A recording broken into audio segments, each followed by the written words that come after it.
오늘 말씀은 역대하 4장 1절부터 22절까지 말씀입니다. 함께 읽습니다. 솔로몬이 또 노스로 제단을 만들었으니 길이가 20규빗이요 너비가 20규빗이요 높이가 10규빗이며 또 노스를 부어 바다를 만들었으니 지름이 10규빗이요 그 모양이 둥글며 그 높이는 5규빗이요 주위는 30규빗 길이의 줄을 두를 만하며 그 가장자리 아래에는 돌아가며 소 형상이 있는데 각 규빗에 소가 10마리씩 있어서 바다 주위에 돌렸으니 그 소는 바다를 부어 만들 때에 2줄로 부어 만들었으며 그 바다를 노스의 황소 12마리가 바쳤으니 3마리는 북쪽을 향하였고 3마리는 서쪽을 향하였고 3마리는 남쪽을 향하였고 3마리는 동쪽을 향하였으며 바다를 그 위에 놓았고 소의 엉덩이는 다 안으로 향하였으며 바다의 두께는 한 손 너비만 하고 그 둘레는 잔 둘레와 같이 백합화의 모양으로 만들었으니 그 바다에는 3,000밭을 담겠으며 또 물두멍 10개를 만들어 5개는 오른쪽에 두고 5개는 왼쪽에 두어 씻게 하되 번제에 속한 물건을 거기서 씻게 하였으며 그 바다는 제사장들이 씻기 위한 것이더라.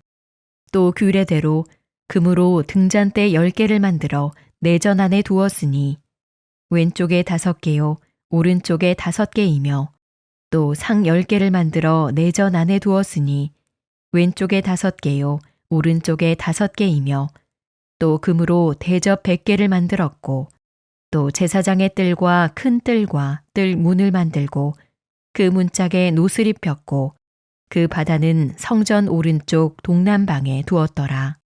후람이 또 솥과 부삽과 대접을 만들었더라.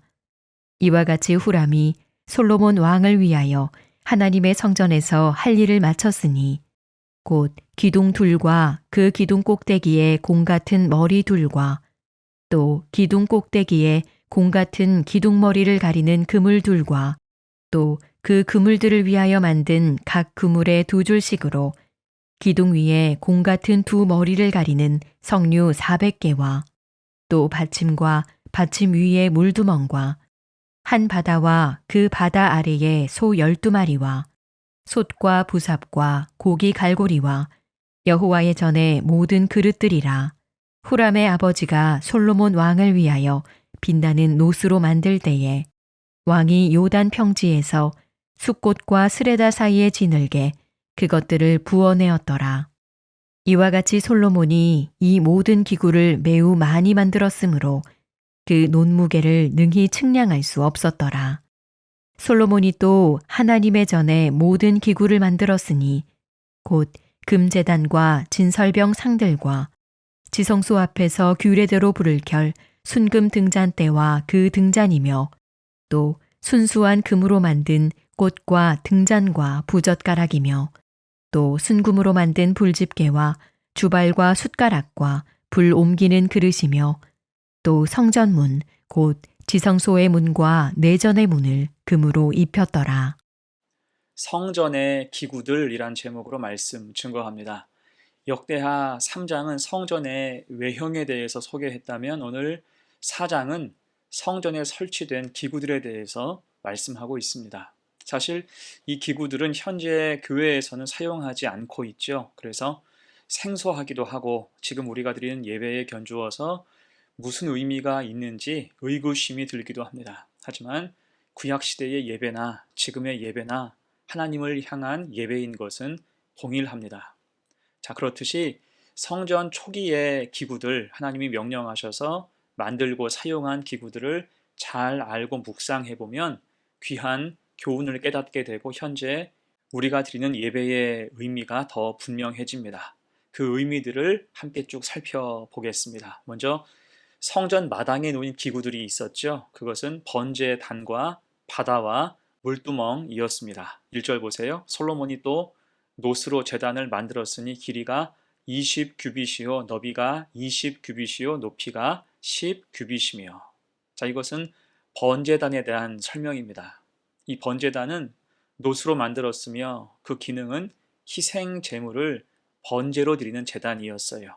여기서 주목할 것은 과거 성막 시대보다 훨씬 더 그 규모가 커졌다는 것입니다.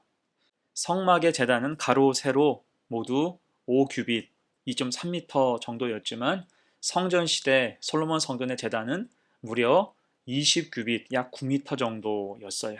이는 예배 규모가 커지고 제사 횟수와 참여 인원이 늘어난 것을 반영한 결과라고 볼 수가 있습니다. 이때 제단이라고 하면 동시대 다른 이방 신전에도 모두 있었지만 그것들은 전부 주술적이고 다신적인 우상 숭배의 용도였어요. 그러나 솔로몬 성전의 제단은 오직 언약의 하나님께만 제사하게 한 거지요. 이때 정결함과 경외함이 기본이었습니다. 그래서 번제 한 번을 드려도 마음을 다하고 정성을 다해야 한 거예요. 레위기 1장을 보면 그 마음가짐과 수고로움이 잘 드러나 있지요. 그래서 여러분, 예배는 나의 것을 기꺼이 드리는 시간, 번제처럼 정결하게 드려야 함을 기억하시기를 바랍니다. 또한 2절부터 6절은 바다와 물두멍에 대한 말씀이에요. 2절, 또 노술 부어 바다를 만들었으니 지름이 10규빗이요.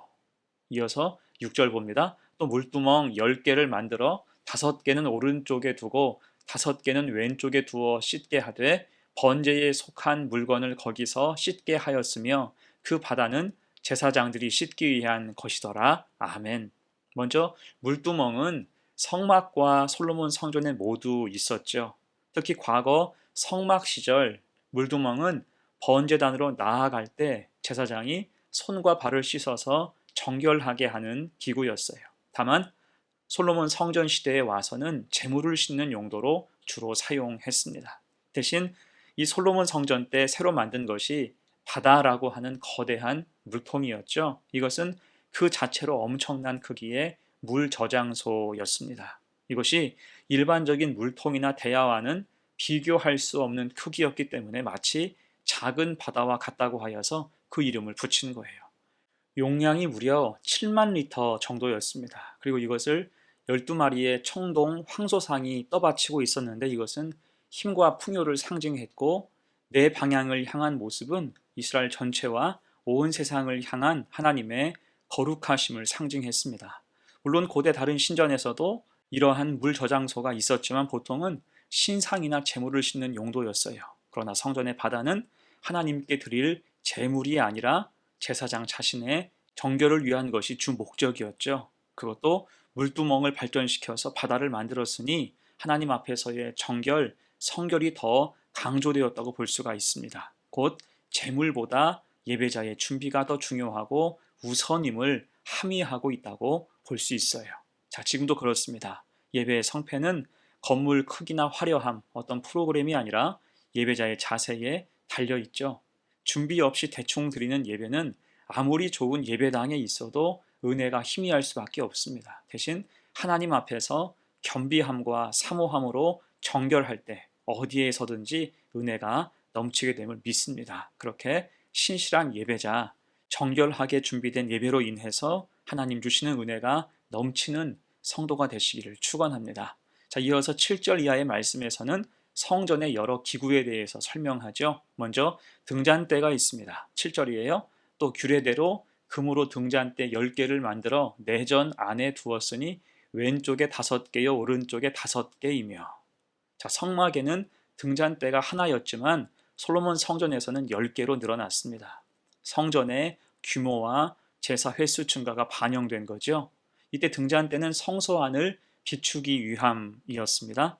규례를 따라서 저녁부터 아침까지 꺼지지 않고 불을 밝히도록 했고 이것은 하나님의 임재가 계속되어야 함을 상징하는 것과 같았습니다. 요한복음 8장 12절이에요. 예수께서 또 말씀하여 이르시되 나는 세상의 빛이니 나를 따르는 자는 어둠에 다니지 아니하고 생명의 빛을 얻으리라. 아멘. 등잔대가 성소 안을 늘 밝혔듯이 우리 마음도 예수 생명의 빛으로 늘 가득하기를 간절히 바랍니다. 자, 그리고 진설병 상이 있었어요. 8절 말씀. 또 상 10개를 만들어 내전 안에 두었으니 왼쪽에 5개요 오른쪽에 5개이며 또 금으로 대접 100개를 만들었고. 자, 성막에는 진설병 상이 하나였지만 성전에서는 10개로 많아졌어요. 당시 이방의 신전에도 신에게 음식을 바치는 전통이 흔히 있었지만 솔로몬 성전의 진설병은 단순히 하나님께 음식을 바치는 차원이 아니라 하나님께서 그 백성에게 늘 풍성히 생명과 말씀을 주신다는 의미였습니다. 그래서 이 떡은 예수 그리스도가 생명의 떡 되심을 상징하는 것과 같은 거예요. 요한복음 6장 35절입니다. 예수께서 이르시되 나는 생명의 떡이니 내게 오는 자는 결코 줄이지 아니할 터이요 나를 믿는 자는 영원히 목마르지 아니하리라. 아멘. 주님이 주시는 생명의 떡, 생명의 말씀은 결코 떨어지지 않는다는 것입니다. 줄이지 않고 목마르지 않도록 우리에게 늘 채워주신다는 거예요. 곧 주님께 공급받아야 함을 강조하는 것과 같습니다. 자, 또한 금제단, 분향단이 있었죠. 19절입니다. 솔로몬이 또 하나님의 전에 모든 기구를 만들었으니 곧 금제단과 진설병 상들과, 자, 분향단은 향을 피우는 곳이에요. 이것을 제사장은 거룩한 관유를 발라 구별했고 매일 아침 저녁 이곳에서 향을 살랐습니다. 그 향기가 꺼지지 않게 한 거죠. 이때 이방 신전에서는 향을 신들을 불러내는 도구로 여겼지만 성전의 향은 백성의 기도를 상징했습니다. 이에 매일 아침 저녁 향을 사르고 꺼지지 않게 한 거예요. 매일같이 기도하라.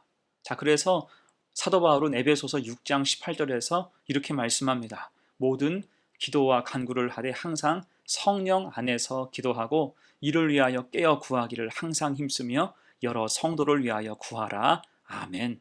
기도는 분향단의 향기처럼 멈추지 않아야 하고 정성스럽게 깨어 구하기를 항상 힘써야 하며 오직 하나님께만 간구해야 한다는 것입니다. 자, 그럴 때 하나님의 평강이 우리의 마음과 생각을 지키신다 약속하고 있어요. 그렇게 기도가 늘 풍성하여서 믿음의 능력으로 살아가는 복된 성도가 되시기를 축원합니다. 아멘. 이제 말씀을 정리하면서 오늘 말씀은 성전을 성전답게 하는 기구들에 대한 설명이었어요. 생소한 이름들이 많지만 그 어느 것 하나 대충 만든 것이 없습니다. 모두 의미가 있고 현재 우리의 신앙과 연결이 됩니다. 특히 고대의 다른 이방 신전과 달리 이스라엘 솔로몬 성전 안에는 신상이 없었어요. 하나님은 형상으로 제한되지 않으시고 말씀과 은혜로 임재하시는 분이기 때문입니다. 그래서 성전 기구들은 단순한 장식이 아니라 하나님 백성이 거룩하게 예배 드리도록 돕는 도구였어요.